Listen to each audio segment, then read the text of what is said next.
Add in a new scene. Add in an image as planes. Go ahead and rotate that sucker. Go ahead and rotate that sucker till you think it's pretty nice and good. Bring specular to 0. Add in an area lamp. Position it so it hits the plane. Tweak the wattage till it's pretty good. 10 looks pretty good. Set the timeline to only 1 frame. Then you want to add in a plane and just tweak it and scale it till it looks kind of like lightning. Then we can start scaling it down, rotating it. Add a new material, just name it lightning. Switch it to an admission, strength 100. Go into edit mode and just grab the 2 vertices and extrude them down.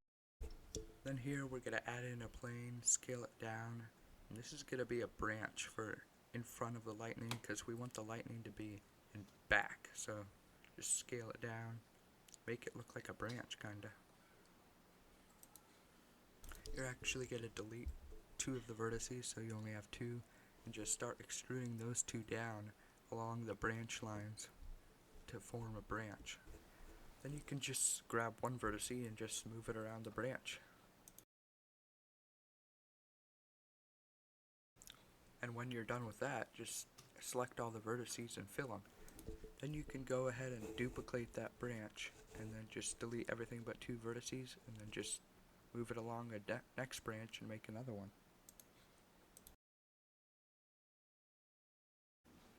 Once again, selecting all the vertices and filling that area in. Do that all over once more and create 1 more branch. Add in a new material and call it branches. Darken the material a little bit and then assign it for each branch. It helps to scale the branches up a little bit. And just move them around till you're happy with it. Then you can go ahead and select all your branches and make sure they're in the right place. Go ahead and check all the boxes except freestyle. Then you can go ahead and duplicate that lightning and rotate it, scale it, and delete some of the vertices and then extrude some and yeah, make it look different than the other one maybe. You could possibly change the color, change the strength of the light, scale it up a little bit, and just tweak it, move it around. You could maybe even move it up a little bit, make it a shorter burst of lightning.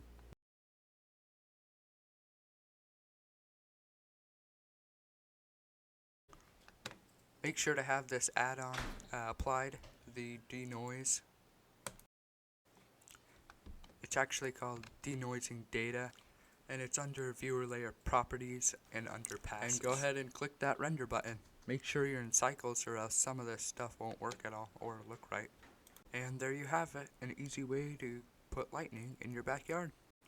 Well, that's it for this video. You can play around with it.